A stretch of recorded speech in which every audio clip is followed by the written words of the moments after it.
Hello friends, welcome to Bright Words Academy. So today I am discussing another figure of speech, simile and metaphor. So आज हम लोग simile and metaphor की definition कुछ बहुत अच्छे examples के साथ समझेंगे, देखेंगे. तो हमने इसके पहले भी figure of speech के videos upload किए हैं, तो उसका लिंक भी हम आपको दे देंगे, तो उसको भी आप ज़रूर देखिए, जो कि आपके लिए हेल्पफुल रहेंगे. तो आज हम लोग simile and metaphor को अच्छे से समझेंगे. तो चलिए now come to the lecture. Okay, simile. A simile is a figure of speech where a comparison is made between two different objects and shows a common quality between them. Simli क्या है? सिमली क्या ऐसा फिगर ऑफ स्पीच है जिसमें हम comparison करते हैं किसके बीच में, दो डिफरेंट ऑब्जेक्ट्स के बीच में, दो जो डिफरेंट ऑब्जेक्ट्स अलग अलग चीज़ें होती हैं उनके बीच में हम कंपैरिजन करते हैं. Shows a common quality between them, कि एक कॉमन क्वालिटी उनमें उनके बीच में होती है, उसके बेसिस पे हम चीज़ों के बीच में कंपैरिजन करते हैं. डिफरेंट ऑब्जेक्ट्स होते हैं, उसके बीच में हम एक कॉमन क्वालिटी को लेकर उसके बीच में हम डिफरेंस करते हैं, तो that is the simile. In this figure of speech word of comparison as like and so are used. हमें पता है हम लाइक सो एज करके जब हमें ये वर्ड्स दिखते हैं तो कंपैरिजन में वर्ड यूज़ करते हैं सिमली में. सिमली होगी आपकी. तो सिमली क्या है? सिमली एक है जहाँ पे हम दो डिफरेंट ऑब्जेक्ट्स होते हैं, हम एक ही चीज़ को लेकर अगर हम कंपैरिजन करेंगे तो वो हमारा सिमली नहीं होगा. जब हम दो डिफरेंट ऑब्जेक्ट्स डिफरेंट थिंग्स के बीच में किसी एक कॉमन क्वालिटी को लेकर कंपैरिजन करते हैं तो डैट इज़ द सिमली. जैसे हम कहें her smile is like a Madhuri Dikshit, तो ये here is not simile because Madhuri Dikshit is a person and her she is also a person, तो here is not a simile. जब हम दो डिफरेंट ऑब्जेक्ट्स के बीच में कंपेयर करते हैं किसी एक कॉमन क्वालिटी को लेकर तो वहाँ पर सिमली हमें दिखेगी. तो यहाँ पर आपकी सिमली नहीं होगी क्योंकि her smile is like a Madhuri Dikshit, तो ये माधुरी दीक्षित भी एक पर्सन है और हर हर जो हो गया वो भी एक पर्सन है, तो here is not a simile. Okay, I think ये क्लियर हुआ कि जब हम दो डिफरेंट ऑब्जेक्ट के बीच में कंपेयर करते हैं किसी एक कॉमन क्वालिटी को लेकर वो वहाँ पर हमारी सिमली होती है. क्लियर? चलिए और एग्जांपल से और अच्छे से इसको देखेंगे तो आपको और अच्छे से क्लियर होगा. तो यहाँ पे हमने ये जो है शैली के द क्लाउड से लिया है, like a child from the वोम, like a ghost from the tomb. तो ये देखिए लाइक से हमें क्लियर हो रहा है कि यहाँ पर आपका सिमली है.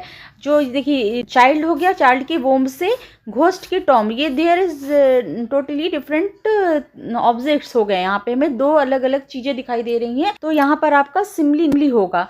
Like a child from the womb, like a ghost from the tomb. तो हियर इज ए सिमली. यहाँ पर डिफरेंट ऑब्जेक्ट्स के बीच में आपका कंपेयर हो रहा है, तो यहाँ पर सिमली होगा. क्लियर? आइए और एग्जांपल देखते हैं. The soul was like a star from dwelt part. ये बहुत ही फेमस लाइन है, वर्ड्सवर्थ की है, लंदन 1802, जो कि मिल्टन के लिए इन्होंने लिखा है. यहाँ पर भी आपकी सिमली हमें देखने को मिला, लाइक वर्ड है, तो ये आपका यहाँ पर सिमली हो गया. विलियम वर्ड्सवर्थ का है ये आपकी लाइन. मिल्टन के लिए कही है इन्होंने, the soul was like a star and dwelt apart, here is the simile. तो ये हमारा लंदन 1802 का हो गया, वर्ड्सवर्थ का एग्जांपल हो गया. ये नेक्स्ट देखते हैं.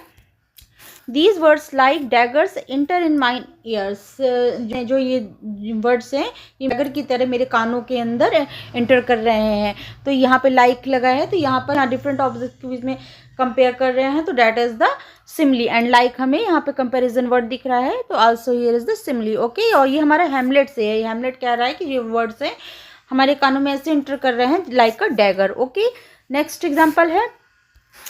Life is a tedious as a twice told tale. Life एक ऐसी बोरिंग है जो कि जैसे कि एक कोई दो बार कहानी कही जाती है, एक कहानी को दो बार कहते हैं, वो ऐसी ही हमारी लाइफ टेडियस है, बोर है.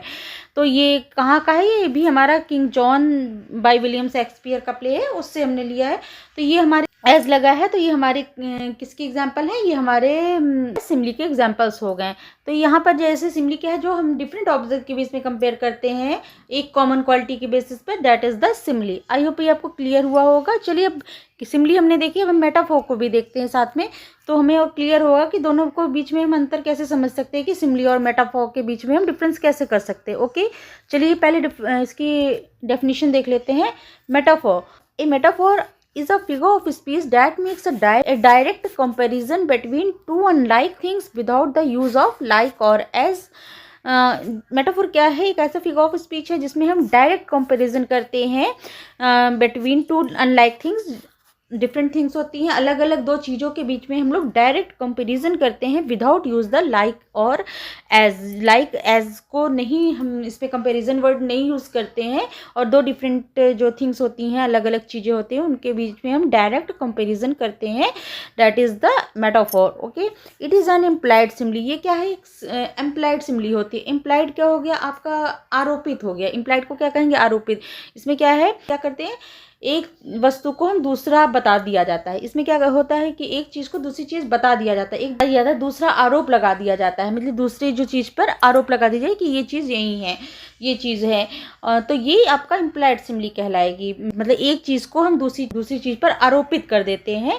तो इस कहने का सेंस है, एक चीज़ को हम दूसरी चीज़ पर आरोपित कर देते हैं कि तो ये चीज़ आपकी क्या होगा? इम्प्लाइड सिमली हो जाती है। एक चीज़ को हम दूसरे पूरी तरह से दूसरी चीज़ बता दिया जाता है, वो आपका मेटाफोर हो गया।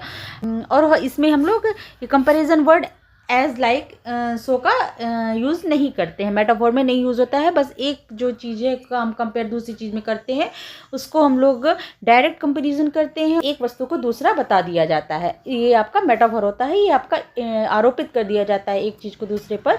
तो that is the implied simile. A metaphor may take the form of a noun and adjective and a verb. ये जो मेटाफोर है वो आपका जो मेटाफोर है ये आपका नाउन भी हो सकता है, एडजेक्टिव भी हो सकता है एंड वर्ब भी हो सकता है। ये हमको इन सब फॉर्म में हमें देखने को मिलती है। और ओके, एग्जाम्पल से भी हम और अच्छे से क्लियर हो जाएगा आपको कि कैसे होता है। ओके, चलिए, life is a journey. Life क्या है? एक जर्नी है। यहाँ पे ये नहीं कह रहे life is like a journey. Life जो है जर्नी जैसी नहीं है, यहाँ पे कह रहे हैं लाइफ इज़ अ जर्नी। यहाँ पे कह रहे हैं जो लाइफ है वो जर्नी ही है। तो मतलब ये नहीं कह रहे लाइक अ जर्नी, जर्नी जैसी नहीं है, लाइफ जर्नी ही है, जर्नी है।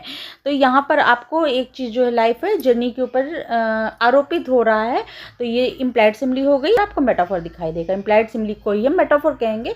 तो यहाँ पर आपका ये मेटाफोर हो गया। लाइक नहीं लगा और यहाँ पर जैसी नहीं बताया जा रहा है, एक चीज़ को दूसरे के ऊपर आरोपित किया जा रहा है। That is the metaphor. Okay, laughter is the best medicine. Laughter जो है वो आपकी बेस्ट मेडिसिन है। ये नहीं कहा जा रहा है laughter is like a best medicine. हंसना जो है वो मेडिसिन जैसी नहीं है। यहाँ पर जो हंसना है वो आपका मेडिसिन ही है। जो जितना हंसेंगे उतना ही आपका वो मेडिसिन का काम करता है। यहाँ पर जैसे नहीं यूज़ हो रहा है। Laughter is the best medicine जो है बेस्ट मेडिसिन है। ओके, क्लियर हो रहा होगा। नेक्स्ट देखिए, your brain is a computer.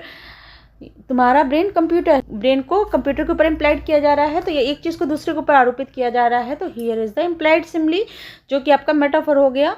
यानी कि ये नहीं कह रहे your brain is like a computer, जैसा नहीं है ये। Your brain is a computer means एक चीज़ दूसरे पर आरोपित हो रही है। That is the metaphor. Okay, चलिए next, the camel is the ship of the desert. Camel जो है डेजर्ट का शिप है। तो कैमल को जो है डेजर्ट का जो है शिप बताया जा रहा है। तो ये आपका मेटाफोर हो गया। क्लियर हुआ होगा। ये कुछ हमने लिटरेचर्स के भी उस वर्क से भी लिए हैं। The world is a stage, ये आपका एज यू लाइक इट का है, शेक्सपियर का प्ले है, उससे हमने लिया है। ये जो पूरा संसार है वो एक रंगमंच है। लाइक अ स्टेज नहीं बोलना है, इज़ अ स्टेज मतलब वर्ड को पूरा स्टेज बताया जा रहा है यहाँ पे। तो ये आपका क्या हो गया? मेटाफोर हो गया। Okay, life is a but a walking shadow. Life जो है एक वॉकिंग शेडो की तरह है। यहाँ पर लाइफ को वॉकिंग शेडो से क्लियर कर रहे हैं। और शेडो यहाँ पर आपकी क्या हो गई? नाउन के रूप में दिखाई दे रही है। लाइफ को क्या है? शेडो के से कंपेयर कर रहा है। तो यहाँ पे ये नाउन के फॉर्म में आ गया मेटाफोर। तो यहाँ पर हमें यहाँ कहाँ पर देखने को मिल रहा है? Life is a but a walking shadow होती है। आपका वॉकिंग शेडो से हमें मेटाफोर पता चल रहा है। Life is a walking shadow, here is the noun के फॉर्म में मेटाफोर पता चल रहा है। ओके, मैकबेथ का है बाय विलियम शेक्सपियर। ओके, चलिए आगे देखिए। हमने नाउन का देखा, देखिए वर्ब का देखिए। ही कॉट अ बैड कोल्ड, वो मीन्स कॉट क्या हो गया? या वर्ब हो गई। कॉट हो गया, यहाँ पर आपका वर्ब के रूप में आ रहा है आपका metaphor. Okay, I will drink life to the lees, ये आपका यूलिसिस से है। टेनिशन का वर्क है यूलिसिस, उससे लिया है। I will drink life to the lees means ये ड्रिंक क्या हो गया? ड्रिंक आपका वर्ब हो गया। लाइन का मीन्स क्या हो गया? लाइफ को भरपूर जीना, हर आखिरी बूंद का आनंद लेना। लीज क्या हो गया? ड्रॉप हो गया। और ड्रिंक क्या हो गया? यहाँ लाइफ के हर एक लास्ट मोमेंट तक को हमें जीना चाहिए, भरपूर जीना चाहिए। तो लास्ट जो बूंद होती है, आखिरी सांस होती है, आखिरी बूंद तक भी हमें लाइफ को एंजॉय करना चाहिए, यहाँ कहने का मतलब है। तो ये आपका लाइफ जो है लीज क्या हो गया, आपका ड्रॉप हो गई, लास्ट बूंद तक हमें लाइफ को एंजॉय करना चाहिए। तो ये ड्रिंक आपका कैसे हो गया, यहाँ पे आपके वर्ब के रूप में आ गया। यूलिसिस जो है आपका ये टेनिसन से लिया है। ओके, चलिए next, life is a golden opportunity. तो यहाँ पे अपॉर्चुनिटी जो है हमें एडजेक्टिव के रूप में देखने को मिल रही है। तो ये आपका यहाँ पे मेटाफोर एडजेक्टिव के रूप फॉर्म में हमें दिख रहा है। Life is a golden opportunity. Life is just like a golden opportunity नहीं कहेंगे, जैसी नहीं है, life is a golden opportunity. Life जो है गोल्डन अपॉर्चुनिटी ही आरोपित की जा रही है। तो यहाँ पर आपका मेटाफोर हो गया। Okay, next, this is a lame excuse. ये जो है बहुत लेम एक्सक्यूज़ है, मीन्स यहाँ पर भी लेम क्या हो गया आपका, ये एडजेक्टिव हो गया। लेम क्या, ना जचने वाला आपका ये एक्सक्यूज़ है। ये लेम जो है आपके एडजेक्टिव की फॉर्म में आया। तो यहाँ पर आपका ये फॉर्म कैसी मेटाफोर की होगी, एडजेक्टिव की होगी, यहाँ पर आपका मेटाफोर हो गया। Okay, he has a stony heart, उसका हार्ट स्टोनी है। तो यहाँ पर जस्ट लाइक स्टोनी हार्ट नहीं बोलना है, स्टोनी हार्ट ही है उसका, तो उसको कह रहे हैं। तो he has a stony heart, ये आपका एडजेक्टिव फॉर्म में हो गया। यहाँ पर आपका मेटाफोर दिख रहा है। Okay, lady Macbeth was a women of iron firmness. ये आयरन भी आपका देखिए एडजेक्टिव हो गया। मैकबेथ का है, ये भी हमारा लाइन जो है मैकबेथ की है, शेक्सपियर का वर्क है, शेक्सपियर का वर्क है, मैकबेथ की है। लेडी मैकबेथ जो है वो एक आयरन फॉर्मनेस की वोमेन है। तो यहाँ पे लेडी मैकबेथ को किससे कंपेयर कर रहे हैं, वोमेन ऑफ आयरन फॉर्मनेस से।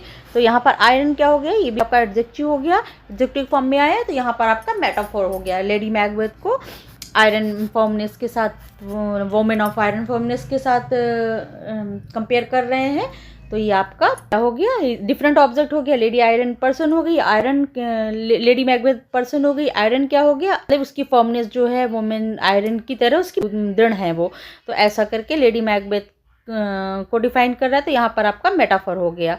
सो फ्रेंड्स, आज हमने ये सिमिली एंड मेटाफोर को डिस्कस किया। आई होप आपको क्लियर हुआ होगा, समझ में आया होगा। तो अगर आपके लिए हेल्पफुल हो, अगर अच्छा लगे तो चैनल को लाइक, सब्सक्राइब एंड शेयर जरूर करिए। चलिए फिर मिलते हैं न्यू फिगर ऑफ स्पीच के साथ न्यू वीडियो में। Okay, thank you, thanks for watching, thank you.